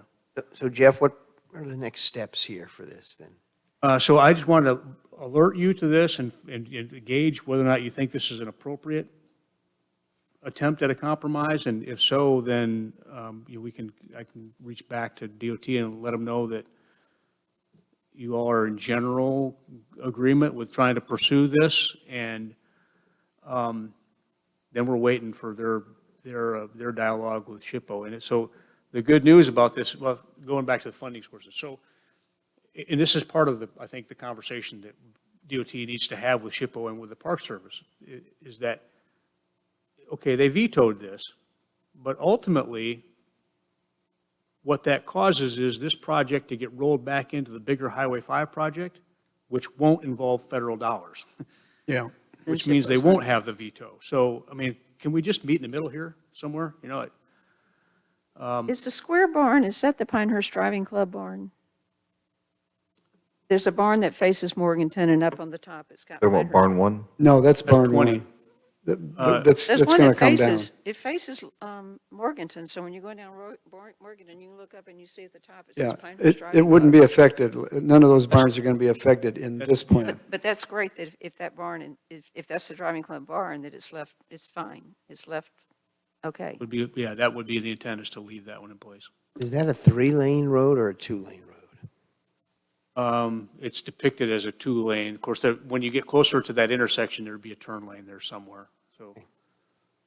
And Jeff, I can see some of the cons, I can see some of the pros in there. Do you have a written out thing of all the pros and cons for this compromise? Could do it, If you don't mind doing that, I'd appreciate that. That would help me out. yeah, all right.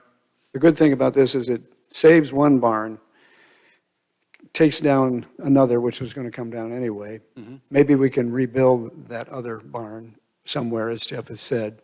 Yeah. But the impact on Highway 5 is rather positive because of the stacking lanes. Right, The right turn coming north on Morganton on the Highway 5, and the left turn coming south on Highway 5 to this new intersection will be considerably deeper and will allow, hopefully, if they get it designed right, through traffic in the right lane to be going and not have to worry about backing up with the left and right turn traffic. right. And that current intersection in that regard is broken. It's dysfunctional. But The other has- thing it might do is, you've been around long enough, you recall all the conversations about cut-through traffic on Monticello Road. Uh-huh. Right? And all that, that's coming from the lake, and they're using Monticello because they perceive it to be faster than going up to that intersection and fighting through that mess, right? And then going and using Morganton. Well, this realignment makes that shorter for them. And it also improves the functioning of the intersection, which means it's more appealing certainly than the current configuration. So maybe we can pull some of that cut-through traffic off. This seems like a no-brainer. Well, I'm concerned about the barns. I got another Question question. of how tight I think that road is to barn 20. I mean, that's a negative impact. Okay. I understand. And if you don't mind also running this by some people who know lots about horses. I don't know anything about horses. Yeah. And about the functionality of what's going on there, how would it impact the horse track? Again, for the people who use it on a consistent basis, I think this needs to be run by them just to get their input. Now, I would also observe that if we took down barn 1 and built it somewhere else, we're not currently using that one, right? So if barn 20 becomes less appealing to our harness racers, then we just use a different barn, you know. But it's still standing, and we still get credit for it historically. And Well, as Jeff Morgan adds pros and cons, a little bit would help Yeah. more, but I think we see that, what's happening. Looks like a good Anything else on this? No, Are it's your like- your red lines, I mean, could that be adjusted a little bit if it's too close to that barn? Could it be adjusted to the right a little bit?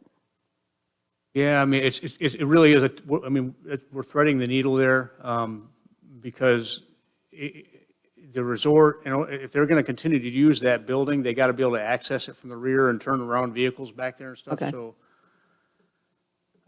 there might be a foot or two this way that, you know, we can flex this thing, and I think that a lot more of that remains to be seen in detailed drawings, but Well, if the resort has all of that property to the right of those buildings, that might give them more flexibility in terms of how they access them. Yep, on the backside, yep, south side. Okay, Jeff, thank you. Okay. Let's move on to, that subject. yep, go to MPOs, item number All right. 4. So, yesterday, I expected that I was going to a meeting with Reagan and Paul and Rich Lambden from Whispering Pines about this whole MPO boundary thing. And what I found was we actually had representatives of every municipality that's in the urbanized zone there, which was pretty handy. But the whole idea was to talk through potential smaller geographical areas that might be appropriate for our initial start to this MPO. And Matt Day from Triangle JCOG did this work for us. He actually put together a whole series of recommendations, but I'm going to highlight the two that the group thought were most appealing with some modifications. So this is what was called option A, and it's the tightest of the options that were shown to us. And what you can see here is what Matt tried to do is incorporate all of the municipalities that are in the current urbanized zone. You know, that's us, Pinehurst, Aberdeen, Taylortown, Whispering Pines, and Pine Bluff. Include all of our ETJs and then smooth it on the outside to keep consistency on census blocks, which helps with regard to counting population counts in the future. And then maybe also look for other areas that where we might expect to see more development in the near term. So that, if you see that red and yellow line, that's what Matt drew. And when the group looked at this, they liked it, we liked it, but had a couple of questions about whether, and those two things that I cross-hatched in blue, yeah, there's one there by Vass and one by Foxfire, are areas that are in the ETJs of those two municipalities. So the one on the right is within the ETJ of Vass, and the one on the left is within the ETJ of Foxfire. And we just asked if Matt could go back and investigate whether or not those needed to be in order to accommodate all of our other ETJs, or if there was some other way to draw that line that would take that out. And then the other thing that caught everybody's attention is that Carthage municipal property that's up there.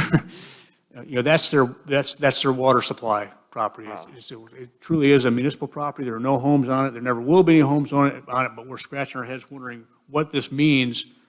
If you draw a boundary like this and include that, does that automatically make Carthage a member? And if so, they don't have any population. What should we be doing going forward? We sent that question back to Matt Day as well, and I mean, he responded that he probably, I mean, he's got a guess answer off the top of his head, but he didn't want to give us that. He wanted to go back and research it. So that's what we sent back to him as a potential option A, if you will. And Option then, B. say again? What's option B? That's interesting. Well, I'm going to skip over option B because we went to option C. Oh, wow. Like B is small. So actually, C, yeah. option B, I don't recall. It either included Foxfire or it included Vass, but not the other. And the group looked at the situation and said, if you're going to include Vass, why wouldn't you include Foxfire? If you're going to include Foxfire, why wouldn't you include Vass?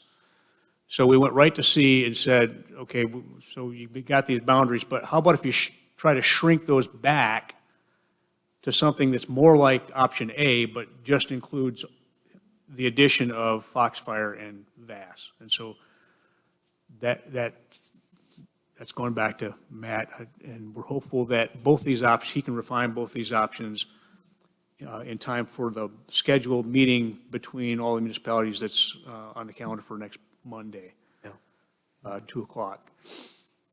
But the diagonal lines have been taken out? Well, that's what so that's my interpretation of what we told him. So Okay. the result might be different depending on who he's listening to, but That never happens. so take this with a grain of salt, but the idea was, let's try to shrink the boundaries back to something closer to what was depicted in option A, but also includes all of Foxfire and all of Vass. This one still has that same question or problem with Carthage's property that's in the bubble up there. What's the pink around that Carthage property? So that's Southern Pines. Okay, So the darker pink is Southern Pines municipal limits, and the lighter pink is Southern Pines ETJ. so it's just ETJ, maybe that Well, could be. there's actually, if you look just can you zoom in on that, Kelly, just a little bit? They actually have a parcel just to the north of it that's in their corporate limits, right there. Oh. This is a hard one to solve. Yes, It's not impossible. The question is how gerrymandered do we want the result to look?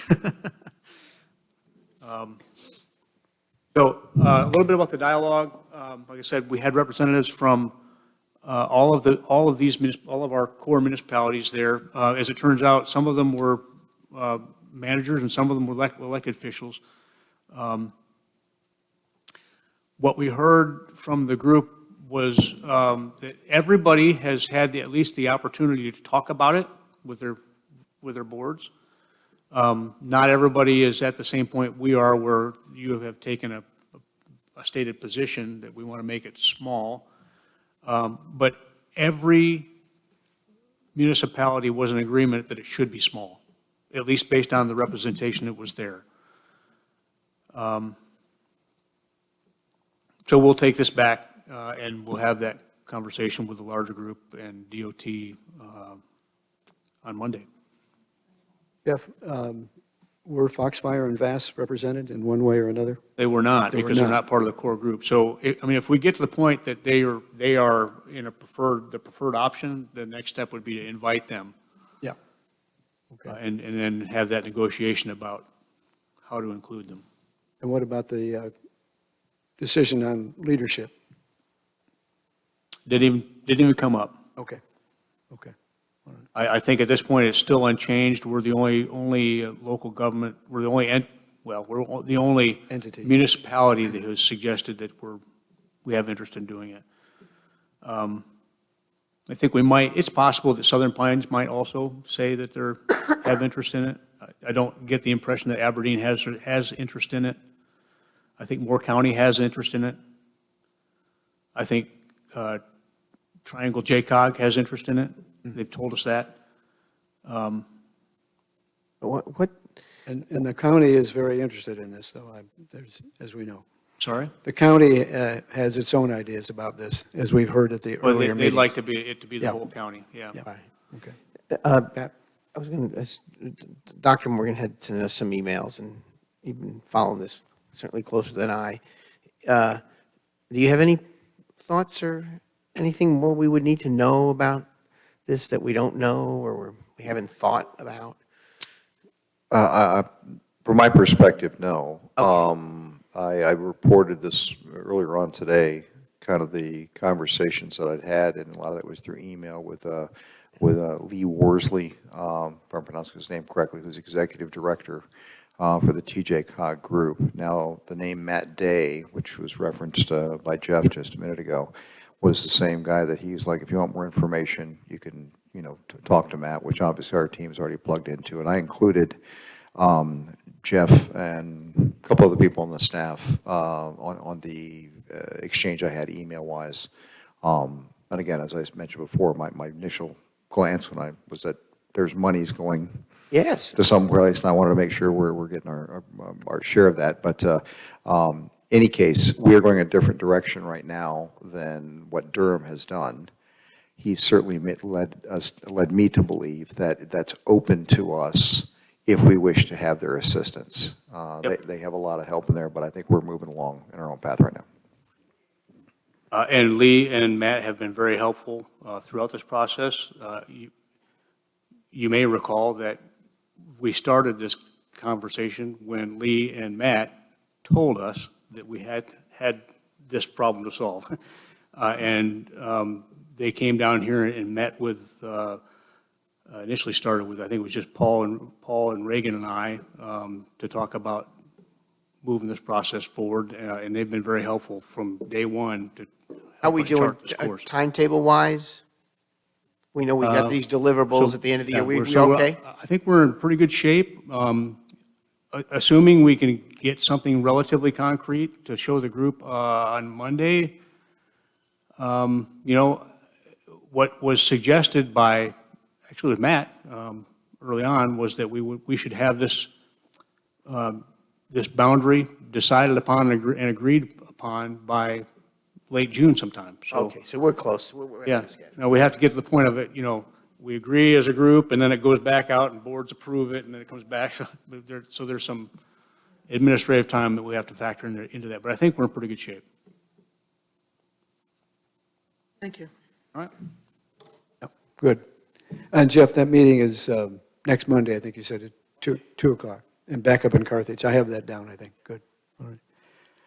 The next item is just an update on Dornick. Did you have a chance to see the document that was put into Novus? That actually was resubmitted this morning from an earlier document. Was there? Okay. Kelly that's perfect.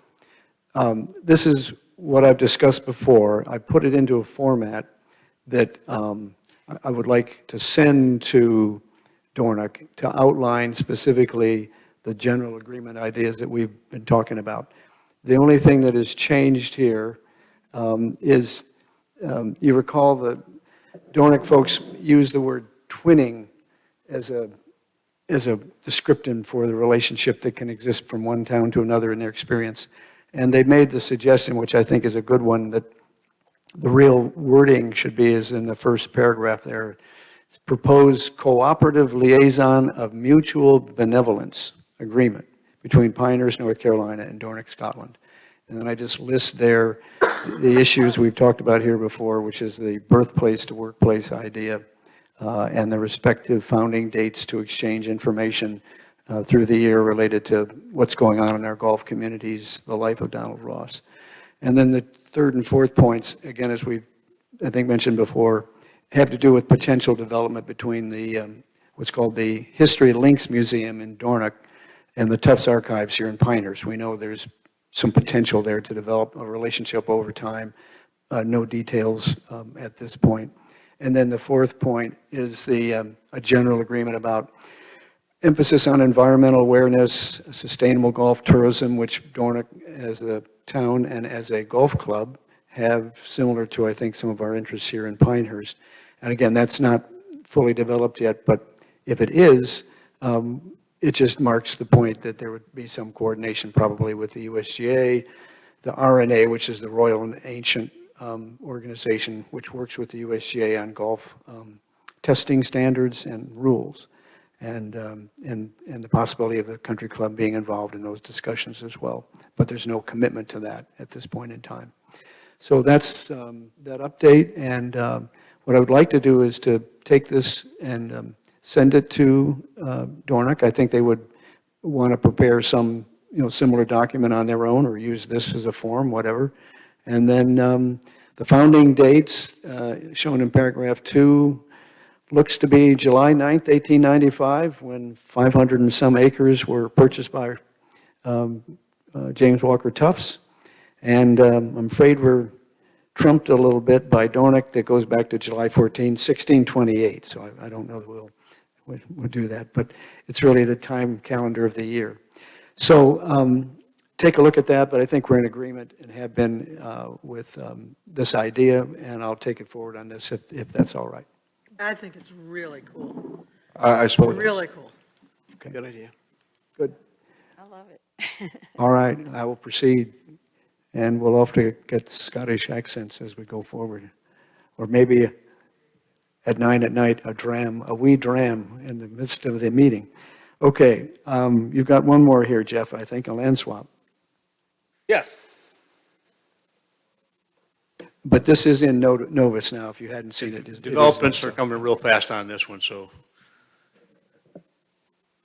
The developments are coming real fast, is that what you said?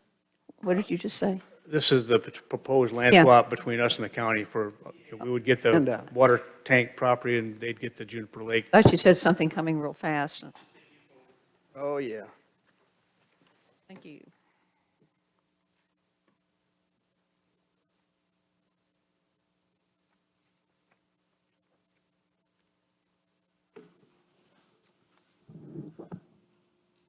You ready? Okay.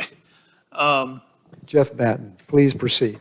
Okay, so you guys are all aware that we've had some conversations about swapping property with the county of Moore, specifically the property that's up on Juniper Lake Road that we currently own in exchange for the ground storage tank property that the county owns. What you see here is information regarding the appraisals that were done on our property, our 44 acres up there, as well as the county's property down here where the ground storage tanks are. The top portion here shows the main parcel of 44 acres that we own at Juniper Lake Road. Also shows the Sand Sharks property that we purchased, and you can see the values total $583,000. So the main parcel of 44 acres came from the appraisal that was dated January 23. And then we purchased that property very recently for $66,000, which was the Sand Sharks property. So that's where we come up with that value of our property. The ground storage tanks was appraised at $726,000. But then there was a deduct of $250,000 for the demolition of the tanks to give a value of $426,000. So you can see the difference. Originally, the value difference was $107,000 in the village's favor. So if this all went through under that scenario and we all agreed, then we would receive payment to balance the ledger. However, we found an error in the appraisal, and the appraisal was based on the 2.20 acres where the ground storage tank currently sits, and that 2.20 acres was drawn from the tax records. However, we had exchanged some property with the county several years prior to that, and for whatever reason, the tax records are not reflecting it. And so the actual acreage that is down there is closer to 1.59 acres. So we brought that to the attention of Wayne Vest with the county, and the appraisal was quickly readjusted by the appraisers. And so the bottom down there where you see error in appraisal, that gives us the revised value of $585,000 less the $250,000 demolition cost for a total of $335,000 value for the property where the ground storage tanks sit. And so the difference in values now is closer to the $248,000 in our favor. So I think at this juncture, we're just, I guess, want to know, is this still something that you guys want to pursue for us to get control of the ground storage tanks? We would be giving up the property on Juniper Lake Road, which means we've got to find a home for public services. I thought we were going to put public services up there. Pardon? I thought we were going to put the public services up there. Well, not if we swap it with the county. I never realized we had basically 48 acres there. I just thought it was a much more, Yeah, now I'm surprised at the literal acreage there. I had there's no idea. a fair amount of it that is actually in designated wetlands. Oh, okay. So some of it's not usable. A sizable amount of it's not usable. I can't tell you what the exact number is right off the top of my head, but it's Most of it, it's a sizable amount. all the big part. Do we have an indication of what the county wants to do with this land? Yes. Can you share that? Or- Yeah, I have previously. They would like to put I may not use the right terminology, but solid waste transfer or a drop-off station for. Convenience site, I think is So what they for call all them. those people that live north of the village won't be driving down Highway 5 to get to the landfill to drop their stuff off. They'll drop it off up there instead. What is the impact on Pinehurst Village residents in the neighborhood there? The neighborhood Pardon? where? In the neighborhood of where those 48 acres are? There aren't any. They're not bordering it or anything like that? No. Satellite. Okay, thank you. And what would we do with the land in Village Place? Own it. That's it? Haven't we we thought- then, And- we're and then where- in charge of our own Yeah. the destiny of Village Place development. And Okay. we've recognized that for a while. Yeah. The advantage to having that. Right. But then where would we put the public services? Well, the other option that's always been on the table is at the south side of the harness track. Is that the only other option? We also looked at the possibility of Marty McKenzie's property on, Right. Burkesville Road, but Got Lydia plans for it. says she's got a plan for that. I mean, we can go back out and try to find something, but I don't know where their options really lie that are, Primary consideration Feasible. for me is having control of this property in Village Place. Well, that is important, but I am very concerned. I don't want to see the public works done by the harness track. I've always been an advocate, if everybody recalls, to get control of that property there. So we then become a player in the destiny of the last remaining property here in the village. So I find that very appealing. I concur with that. I I- think it's worthwhile going after that. If you stand out at the manor and look out over that property and you see it and you realize we could have control over that, that's huge. Yeah. Now, what it does to the public services complex, because this is all a three-cushion shot, in order to make that a total of 8.3 acres, I think we figured out when you take the storage tanks and what else we own there. The last number I remember from Darren was about 8.3 acres. something like that. Yeah. In order to make that happen, we've got to get out of the 5.3 acres where we have our trucks and supplies and so forth. So that's the three-cushion Yep. shot. But this does give us a real foothold down there. And we get, I guess, and we also get some cash, or, right? They're gonna pay us $250,000. Assuming the county commissioners also, would. Yeah, sure, go along. sure. And these numbers might be massaged, I understand. These are But Understand. they're close. What if we just paid them the 335,000? We can't do that. They would have to put it on the market, and we'd have to, then we're in a potential bidding war with somebody else.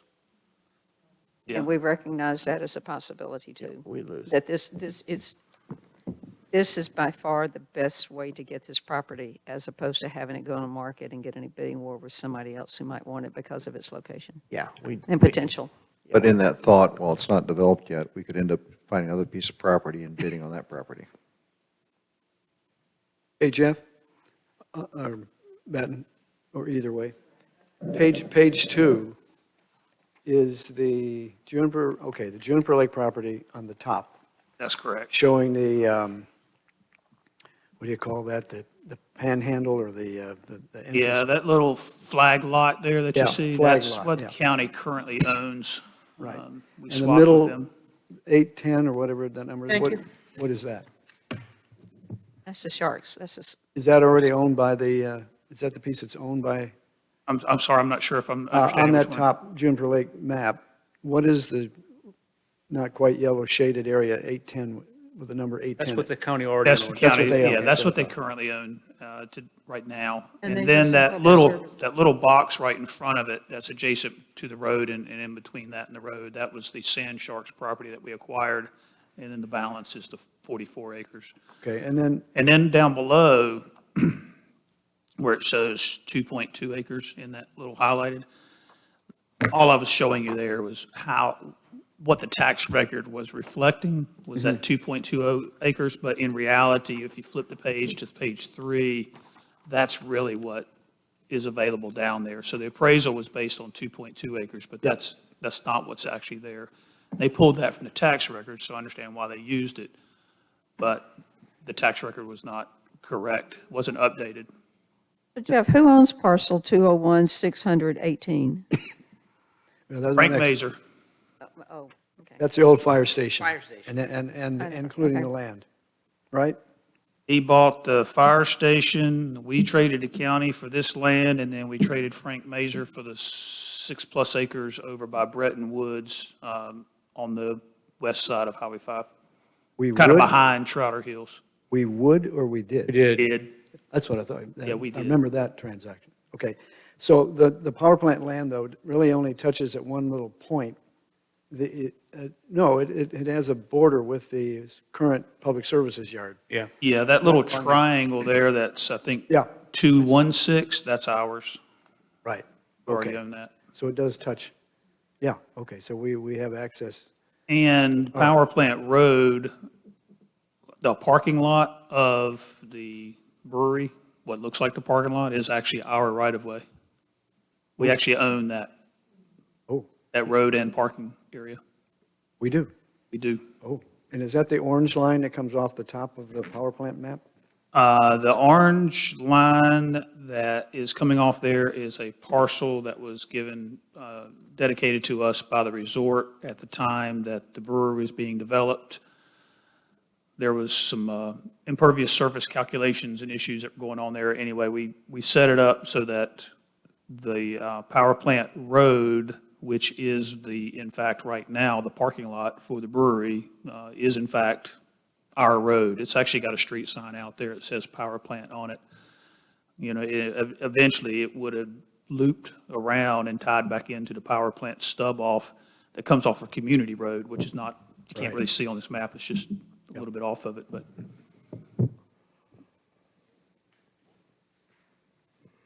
I know, Jane, you don't like this transaction, I think, but as far as, I'm not liking it. okay, it just means we got to find another place for Yeah. public services. That's the, We that's do the need to, challenge. look, I am for this, but there are, secondary and tertiary effects about this. One is the complications with the public services complex, and the added complication of, what is that, Monticello, because if I recall correctly, acquire the land to widen the road is a much steeper financial climb than we sort of originally thought. I mean, we realize for months now, and it's a steeper financial climb. I think we need to still do some analysis on that. I think when we drew that depiction of realigning the road, it was Yes, the realignment. that was a best case solution for us. If you think, thinking unconstrained. I don't think we've necessarily convinced ourselves that we can't fit it in there without moving the road. So is that fair, Jeff? Or is, Yeah, I think It'd be that's tight. fair. We need, Yeah. it'll be tight. Well, how many acres do we need to have an efficient public services complex? 8 to 10? 8 to 10. That's fair. Okay. If it's laid out correctly and all that, yeah. I have two concerns about there. One is, how close do you get to that harness track? Yeah, it'd be narrow. I mean, we'd have a mean, long, narrow, That, because once we're there, we're there. And then the other thing is the impact on, 5 and Monticello and all that. And we got $250,000 massaged out to whatever it is, to potentially look for another piece of property. Well, as a thought. Yeah, if there's something. Yeah, there's we'll go more back analysis to, has to we can occur. go back to the drawing board on the property and see if we can find something that makes sense, that's in a location that is reasonable and is not going to be too offensive to. Yeah, that's important. Tying into our earlier conversation today, moving public services move up by a year means site planning for that this year. Right. So I have to make that decision pretty soon. Okay. See what options are. But But we also- I see no dissension on, Library also? On this acquisition? I'm definitely for the the acquisition. staff has abandoned us. The council says go ahead with the transaction, right?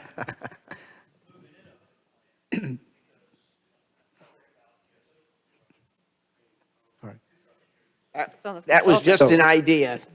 So the council is in favor of your pursuing this Yes, transaction? I mean, it's I vote aye. obviously, the county commissioners still have to, Right? Yes. have their say with Wayne We're going to Best, have to go back. We just got this new appraisal this maybe afternoon. this afternoon or something, so. Wow. And the amazing thing is, about the time we got this, Wayne quickly contacted me and said he'd already had a couple of conversations with commissioners, and he got the sense they were still in favor of moving it forward, so. Good work. All right, good. Is there any other work session business tonight? And any future business proposed for another meeting? You have a topic, Jane? Go ahead. Focus area 5. Focus area 5, okay? Future meeting. And is there a new development interest? This has always been a concern for you, but then we were concerned about development interest. Okay, I just didn't know if there was, It off, but what's happening up at the county now is they are looking at taking water and sewer all across that area and putting it in on 211. And that means that that's going to be developable. ripe for development. So we need to have our potato chips in a row. Okay, was there any other suggestion for Well- business? We've touched on that, the issue of earlier, of moving up the library and finding another option for public services complex. So those are Okay. topics when they're ripe for us to discuss. Obviously, first we got to close this deal, but anyway, that's all. I'm just going to say Turnberry Wood because I hate to go through. Oh, Jane, it's like you're becoming like saying Niagara Falls. Wait, Okay, did we- remember that? Did we ever get an answer? Other business, other future agenda items, please. Question for Doug, did we ever get an answer when we might hear something back from Oakley Collier?